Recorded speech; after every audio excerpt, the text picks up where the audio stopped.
The caste system is a traditional form of stratification from Hinduism that classifies people into 4 different groups. The caste one is born into will determine his or her social status, job, diet, and behavior. This 3,000-year-old system still to this day has a significant impact on Indian society.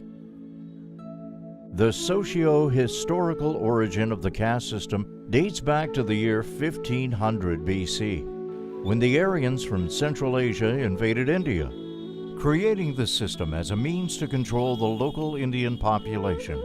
Throughout the years, the system was transformed by the ruling elites and became part of Hinduism, the largest religion in India. In the 19th century, during the colonial period, the British saw the caste system as a way to maintain social stability and used it to their advantage. The Brits separated the peoples from different castes and targeted those from the lowest castes. As explained by the writer Shashi Tharoor, caste had been much fuzzier, a much more fungible identity in the past. The whole notion of the system being imposed as the only way India was supposed to be was because the British looked at it in this way. So the Brits, in the entire process of trying to understand India, classified and codified things. It was a means for controlling India. After the British left in 1947, the Indian Constitution was written, and the caste system was formally abolished. But this social structure is still affecting Indians to this day. The religious explanation for the caste system is that each caste comes from a body part of the Hindu creator god Brahma. According to Hindu mythology, they believe that every human, they came out from one of the most prestigious and one of the creator god, Brahma. They believe that the human itself is divided into different kind of work. It's like your head. It's for thinking. So they believe the upper caste, which came out from Brahma's mind, was the Brahmins, which is the first caste. Second group of people, they came from his shoulder. They were the Kshatriyas. Kshatriya means those who can fight for you. So they believe from the stomach, Brahma's stomach, they came out with a third caste, that is the Vaishyas. These Vaishyas are the businessmen. Then they find out the legs. From legs, the fourth or the lower caste came out. That was the Shudras.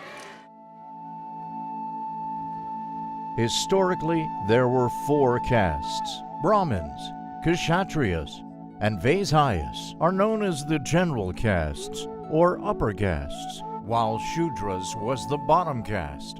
One additional lower caste was recently added to the system, the Dalits, which I will talk more about later. The bottom castes are also known as the BCs, which stands for backward castes. Each caste is further broken down into 25,000 subcastes. Each subcaste has a designated profession that, theoretically, its members must follow. For example, Mali is a subcaste of the Shudras, and they are gardeners. It is important to know that caste determine jobs, but also social life.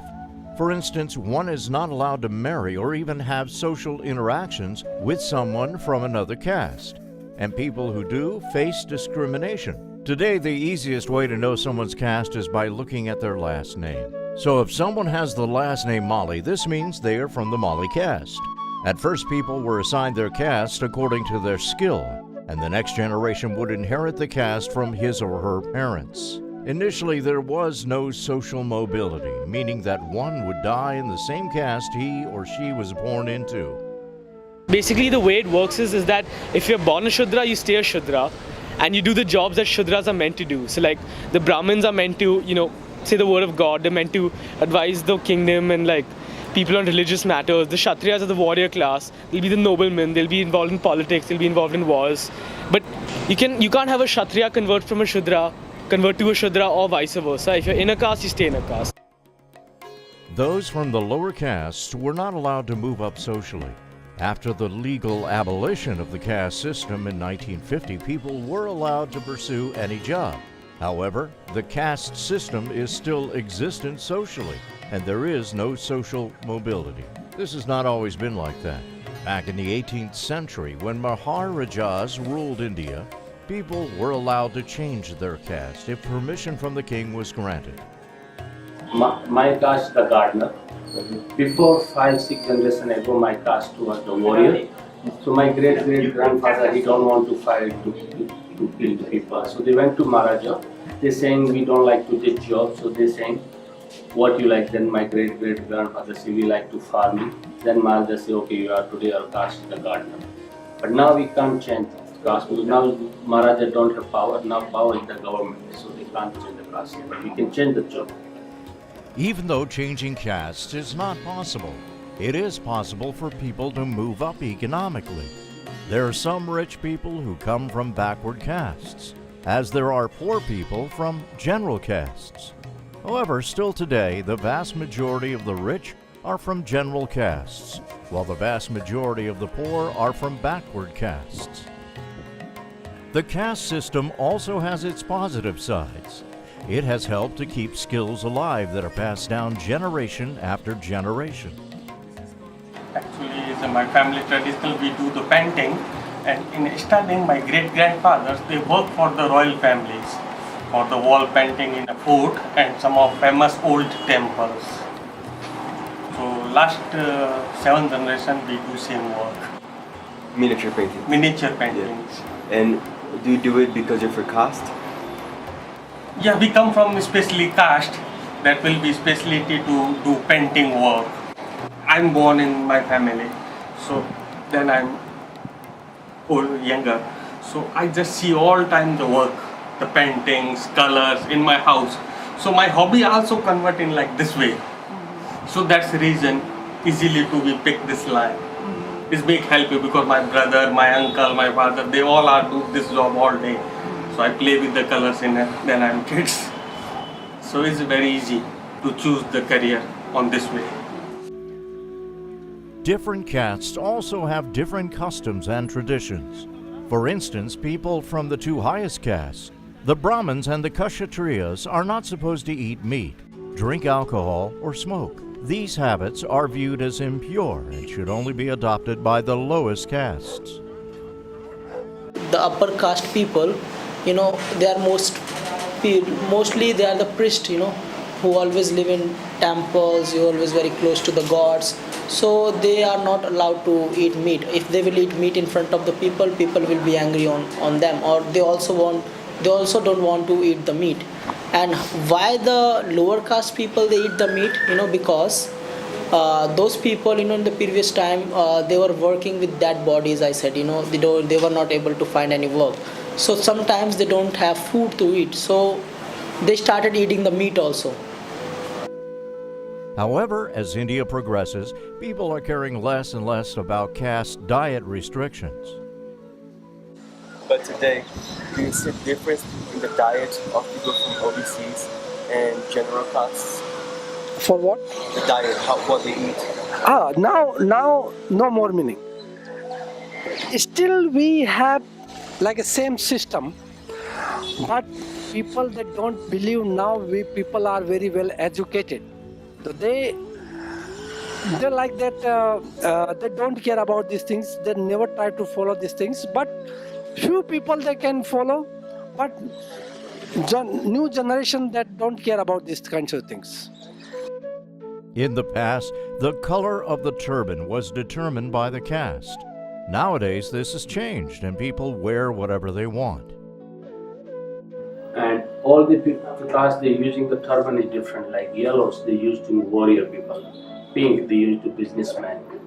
Brahmins, the religious caste, have a unique hairstyle called sika, like the one you're seeing right now, and they wear a piece of string around their chest.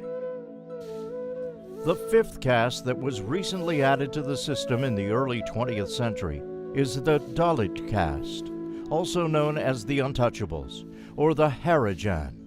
This caste is considered to be an outcast. Untouchable jobs include things like handling dead animals and humans, sweeping the streets, and handling any form of human waste like blood, feces, urine, and saliva. By doing these impure jobs, they are considered spiritually polluting, In India, dirty and impure are two different concepts. Rubbish on the floor and rats may be seen as dirty, but not impure. So anyone from any caste would touch, whereas fresh human waste or dead bodies are viewed as impure. So people from higher castes would not touch it. This leads to untouchability, which is the practice of ostracizing and not touching the Dalit group, hence the nickname, the Untouchables. Still to this day, the people who are doing these jobs come from the Dalit caste. The men you are seeing right now are responsible for carrying the bodies of dead cows to a dumping site. They are all from the Dalit caste. Today, Untouchables make up 16% of India's population, and this represents over 200 million people. Although untouchability was outlawed along with the whole caste system in 1950, it is still practiced to this day, especially in rural parts of India. Urban areas it is not, but yes, in rural areas it's still there, where most of the cleaning work, because in India, as you are aware of, many villages they don't have a toilet facility, so they are using the public toilets. And this public toilets, cleaning and everything, still the lower caste people are doing. And they have their separate colonies.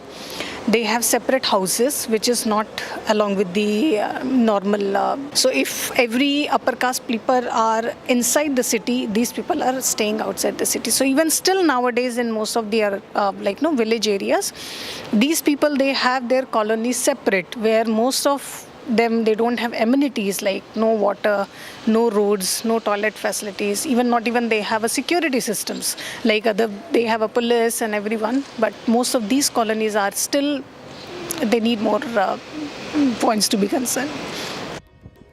Historically, Untouchables have always been disadvantaged in comparison to other castes. They were not allowed to go to school with students from different castes, and people would refuse to work with or for them. When India was the British colony, that time the lower caste people, they were not allowed to get education because of the rigid mentality, as I mentioned before. They were always considered as untouchable. They are not allowed to mingle with others. They are not allowed to play with them. They are not allowed to go to school. They were not allowed to enter temples. This is all which has come together, the kind of work they were involved with, keeping that humanity in mind. But when India received independence, the very first thing which they thought of removing untouchability. So Gandhiji, I think everyone know the personality. He came up and he said untouchable is not a word which we can use for them. So they have started calling them the Harijan. Harijan means the son of God. This name was given by him, and in Constitution they had made equal rights for these untouchables. Although the Constitution states that people from all castes have the same right, discrimination is still prevalent in Indian society. In general, people from higher castes do not want to be anywhere near the Untouchables. So people from the highest caste, they don't want to be near the people from the lowest caste. So that the four castes, the highest caste were the Brahmins, people who were into intellectuals. The second was the warrior caste. The third was the merchants, and the fourth was the caste that used to do all the manual work. So say the merchants and the warriors, they would get along, the warriors and the Brahmins would get along, but the Brahmins wouldn't want to mix with the lowest caste. Until the 1950s, Indians from upper castes would not go to restaurants because they were afraid untouchables worked in the kitchen and could touch their food. But as India develops at a fast rate, people's mindset is changing in regards to caste relationship. An intercaste friendship that would be considered inappropriate 20 or 30 years ago is now becoming more and more normal.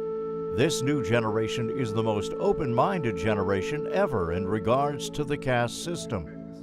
I have 4 or 5 friends who are from lower caste, so I don't care at all. Let's say if you're lower class family, I would love to have a friend like you. If you try to be with me, if you try to lie with me. So I have a lot of Muslims. I have Muslims friends. I have lower class family friends. So I don't care at all because I am open-minded, I can say. Still, there are some people in my villages who discriminate me because I have lower class family friends. Who discriminate me because say, oh, come on, just leave it. No, you are from a very high class family, so you are not supposed to make those friends who are from lower class. But I don't care at all because I'm very open-minded. In 1997, K.R. Narayanan was elected the President of India. He was the first and so far only Dalit person to ever be elected president. This was a huge step forward, and it showed that Indians are becoming more progressive and open to end discrimination. Still today, he remains as one of the most popular Indian presidents ever. He was accepted by everyone as the president, and people were happy about it because he represented a large section of the population. You think he changed people's opinion on people from different castes, on Dalits? Definitely, yes. Definitely. For the good or for the bad? For the good. But not everyone is open to change. There are still many people who discriminate on people from the Dalit caste, even if they do not work with impure things. They believe that getting in contact or being anywhere near an untouchable is polluting, and that will lower them to the same level as the untouchables. हाँ, हमारे यहाँ ऐसा होता है कि दूसरे जात का हमारे घर के जो बर्तन होते हैं ना, वो नहीं छू सकता है। और क्योंकि इसलिए मैंने अभी बोला था कि क्यों है वो ऐसा? क्योंकि हम लोग मीट मच्छी नहीं खाते हैं, यही एग्जांपल आ जाते हैं ज़्यादातर, और फिर और होते हैं जो खाते हैं, तो इसलिए जल्दी नहीं आने देते हैं। Would you like to be kids with friends with untouchables or No, I don't. I really don't like. But for example, would you shake hands with an untouchable person? No. Why? Because they touch. Because in my culture, in my culture is not allowed. We have just touched the Harijan, and I know he's a Harijan, so I go to the home and I take a shower. Because they work with untouchable things. Yes, because they are working. I know. I told you before. Because they are cleaning the street and they clean the toilet. We have a very special caste. So we call that Harijan. So everybody know that. When the kids born, they know very well because I explain when they born, this caste is good or this caste is not good, and you don't touch them. जैसे मीना और वो रहती है, मीना जाट रहती है और हम है ना, तो जैसे उनके नल के भी भर में होते हैं ना गांव में, वो भी अलग होते हैं। वो कुएं भी मतलब जैसे अपने बर्तन को ना, जैसे अगर मान ले किसी का एक साथ में है भी ना, तो अगर हम उनके बर्तन को हाथ भी लगा देते, अभी पहले तो ऐसा होता था कि बर्तन को हाथ भी लगा देते तो वो बर्तन को दोबारा साफ करके कर देते। अभी भी होता है ऐसा? अभी भी बहुत जगह होता है। हमारे जहाँ पे गाँव में होता है? हाँ, हमारे यहाँ होता है, और खासकर राजगढ़ में ज्यादा होता है ये सब। Still today, in approximately 30% of rural villages, public health workers refuse to enter Dalit homes. Untouchables are prevented from entering police stations, and Dalit children are not allowed to sit with children from other castes in school. When Dalits disobey the authority, the consequences can be drastic. Every week, 13 Dalits are murdered, and 5 Dalit homes are burned. What happens if an untouchable goes to a temple that he should not go? What happens to him? Oh, in that case, maybe like beaten to death, or oh really? Yeah, it happens, beaten to death, or depends on the thrown situation. out of the village, or Can be violent or can be like non-violent, but forcefully like drag him out from there and never come here. To try to compensate the historical disadvantage, the Indian government has special reservations for Dalit people for education, seats in the parliament, and public jobs. In the Indian parliament, Dalits have 24.13% of seats reserved for them. That is 131 out of 543 seats. In education, students who come from backward castes can get accepted into college with lower grades than one from a general caste. In schools, students from backward castes get scholarships. The reservation addresses the historical oppression, inequality, and discrimination faced by the Dalit people. At first, reservations were a provisional measure that was adopted after independence and was only supposed to happen for 10 years. But it is still happening today. For a Dalit to get a reserved spot, they must apply for a certificate. The process to get the certificate is lengthy and bureaucratic. When they make certificate, even they send some people for survey. They will come to your house. They will ask their neighbors also, is they are from the caste or not. When I have applied for my caste certificate, it happens to me. People came to my house and they did a survey. So I also have that certificate. This controversial program has been a topic for debate between Indians in the past few decades. Some argue that this helps take Dalits out of the poverty cycle, while others argue that the system is not fair for those who work hard and are part of the general castes. So, and when my kids is born, so we never think they're going to the very good English medium school, because English medium school is very expensive in India. So 1 year price heavy 70,000 rupees, like $1,000 US. So I can't afford. But thank God I am a lower caste, so I have a certificate for the lower caste. So I show the certificate for the private school. They give me scholarship, like 50% off. So 35,000 rupees 1 year. My one children is right. So both have 70,000 rupees. So I do manage because I know value of the education. Meena हो गए, गुजर हो गए ना, तो जैसे जो गुजर रहते हैं उनकी पोस्ट ज़्यादा रहती है तो वो जल्दी ऊपर तरक्की कर लेते हैं। और जैसे हम हो गए कोली हो गए तो इनको ना जैसे कि सरकारी ऐसी इनके थ्रू हमें जैसे फॉर्म होते हैं ना तो हमें कुछ माफ़ किया जाता है जो हम इस चीज़ में आगे बढ़ जाए और हमें आगे हम जाए, फिर हमें फॉर्म करने का मौका मिलता है। Nowadays they have opportunities to do other jobs also. But what is the thing, like for example, a family of manure removing from the house, that family, their whole family haven't studied from their last 5-6 generations. So what do you think, like the son, like which is the in this century, the new generations, they are also like uneducated, and whatever they are learning from their parents, what they see their parents doing, they think this is our future, until or unless they have another opportunity, which is like a certificate from the government and getting a opportunity into the to go for study. Otherwise he cannot go. His family is not making that much money to send him even into the government school, which is free. They just only charge for 10 or 20 or 100 rupees for a month. So even that they cannot afford. So that's why they are those people have forced to do that job. There are still people, mainly from general castes, who disagree with this program. They argue that because the caste system was abolished, all Indians have equal chances, so the system should be based on meritocracy. These days, as I told you, no more meaning of the caste system. These are all systems almost disappear. So now people, they are rich or not rich, it depend on his quality, degree, ability, not because of the caste. Oh no, I hate the concept of reservations. Honestly, the way I think it should be is that it should be a meritocracy, irrespective of where you come from. It doesn't matter who you are, what you do. If you can show that you're capable, you should be allowed to be in that college. It shouldn't depend on your birth or your nationality or your origin.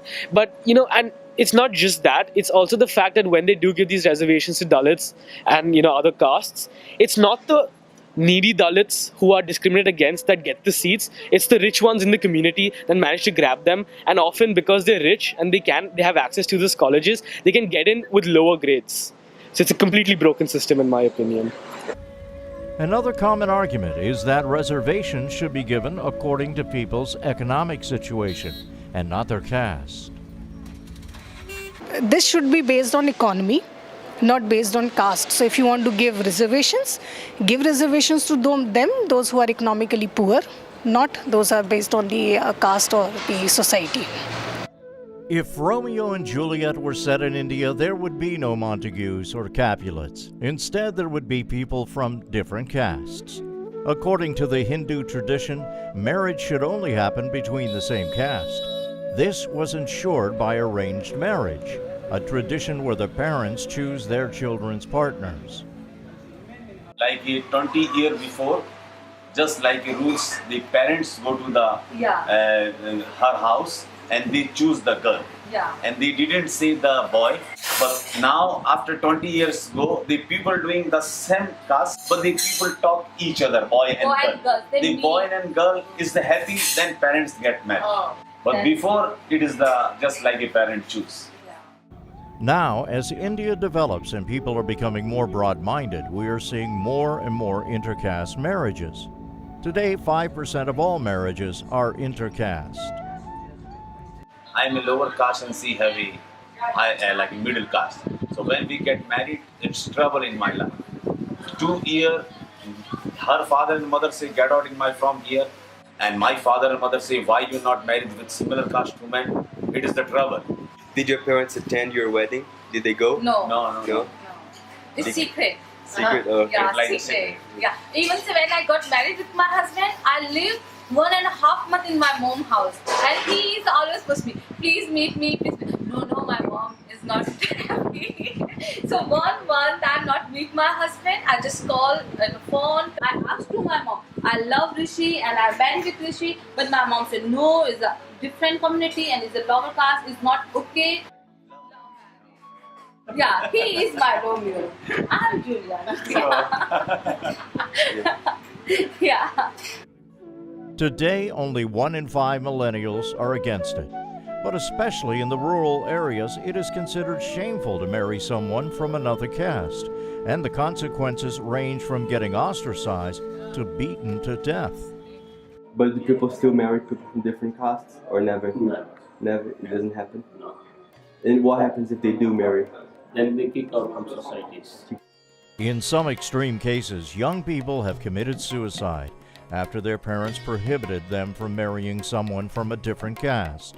To try to make intercaste marriage more acceptable, the Indian government provides many facilities to intercaste couples. If you have an intercaste marriage, the government of India gives a lot of facilities. For example, if I marry anybody from another caste, I get a better privilege and my children get better privileged than any other children. So in India, as a government, the government promotes it. But some people think the other way, but it's changing rapidly.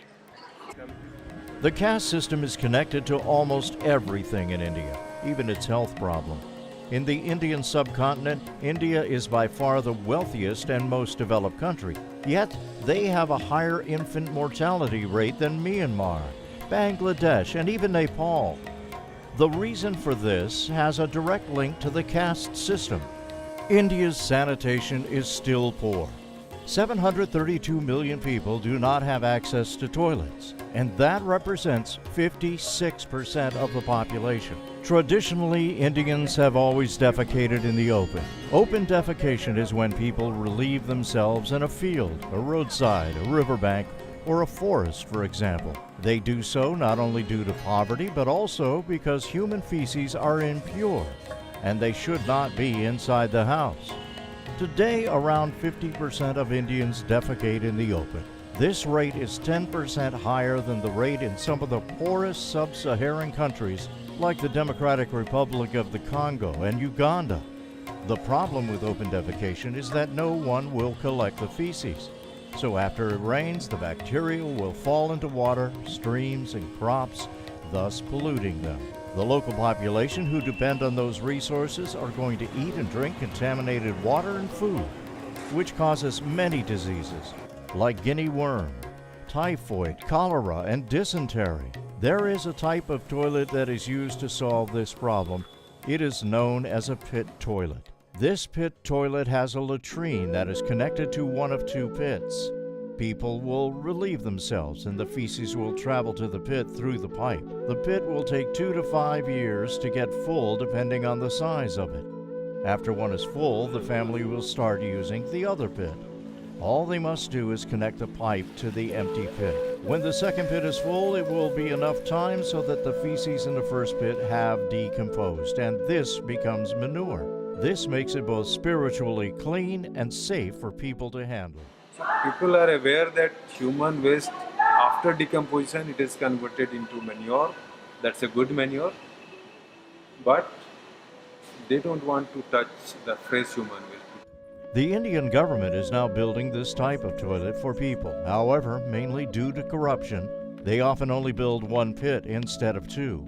This takes away the whole point of avoiding handling fresh human waste, because when the pit is full, there is not enough time for the feces to decompose, so they will have to handle the fresh human waste. In response, many people who have toilets with only one pit in their house prefer to continue doing open defecation. Another big problem is that many people do not want human feces to be anywhere near their houses because it is spiritually polluting.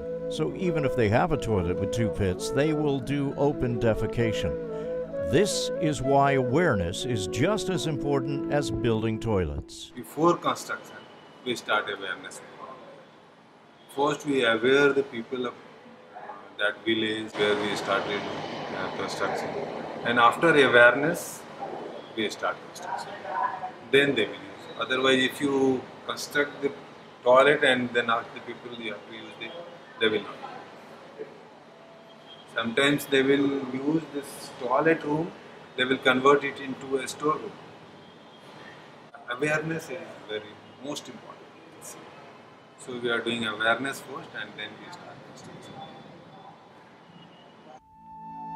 In neighboring Bangladesh, a much more impoverished country than India, they suffered from a cholera pandemic 20 years ago that had direct causes to open defecation.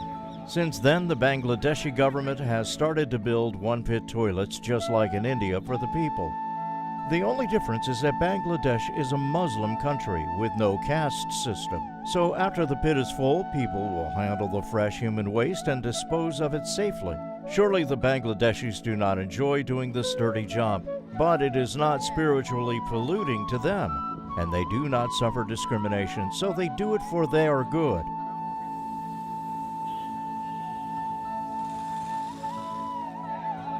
The caste system is becoming less critical to Indians now than what it was during the colonial time. But the discrimination is still there. It is affecting everyone in all aspects of society, and as long as this system stays in place, inequality in India will persist.